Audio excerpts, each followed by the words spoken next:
is Dr. Sheftal again with Think and Prosper. And today we're going to get a chance to hear one of the great thinkers from the world of economics, Milton Friedman.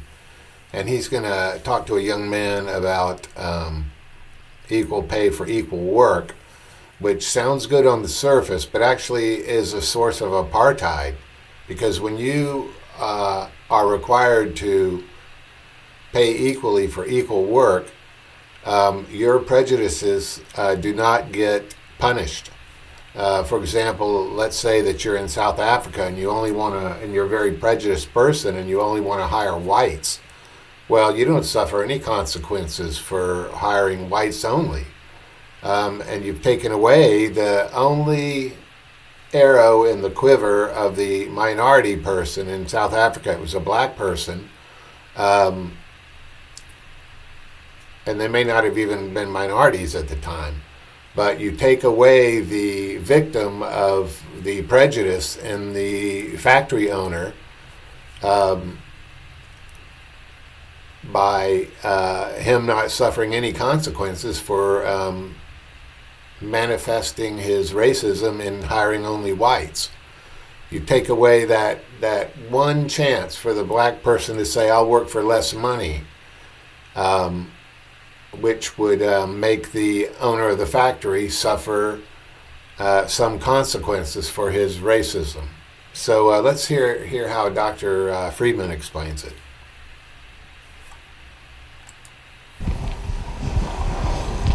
Dr. Friedman, in relation to your statements as far as Mexican immigration go, I'd like to make the following comment, and that is that it seems to me that Mexican immigrants have a choice between, on one hand, staying in Mexico and getting what life they can, which to me seems like trying to evade starvation as long as possible, or crossing the river and then taking the job that they have available.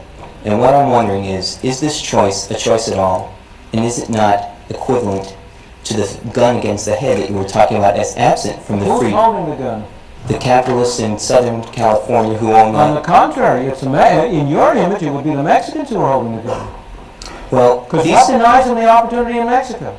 There aren't enough capitalists in Mexico, as opposed to...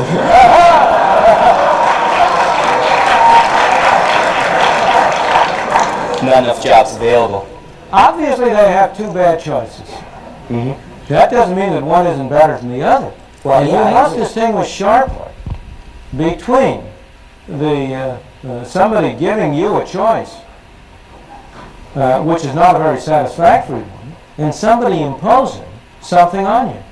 Nobody is holding a gun to the head of these people and saying they should come to California. They are coming there because they believe they can have a better life for themselves and their children. They can't have a better one, yes, but is it a life, or as you said yourself, no American would like to do these jobs? No, it's not that no American would like to. Many Americans would be perfectly willing to if that were their only alternative, but the Americans have better opportunities. Fine. How did the Americans get to have those opportunities? By being American citizens? Is that the point? No, by initially going through stages similar to that which the Mexicans are going through. So people don't come full-blown into the world. The nations don't come full-blown into the world with skills and capital and so on. That all has to be derived through a long historical process. I agree. And what's the alternative? If you say, well, we're willing to have the Mexicans in only if they can be supported at the level at which the Americans are supported, then you're condemning them to stay in Mexico. Mm-hmm. But isn't it true? Don't hurt them in order to help them. Isn't it true that the wine growers in Southern California would prefer to have these Mexicans working at the rate they are working at than they would to have Americans come in and demand higher wages because of the alternatives they have? They would prefer to pay lower wages rather than higher wages. You'd like to pay lower prices for the things you buy rather than higher prices. Of course, that's the whole system. That's exactly the system.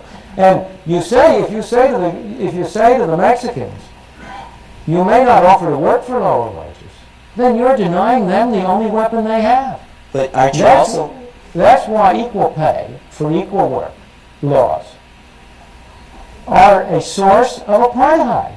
You know, the basic source of apartheid in South Africa was the insistence by trade unions on equal pay for equal work.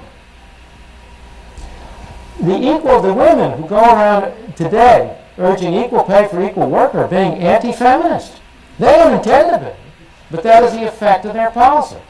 Because if there is any activity in which, for any reason, a male is preferable to a female, or vice versa, the only weapon the less productive sex has is to offer to work for less.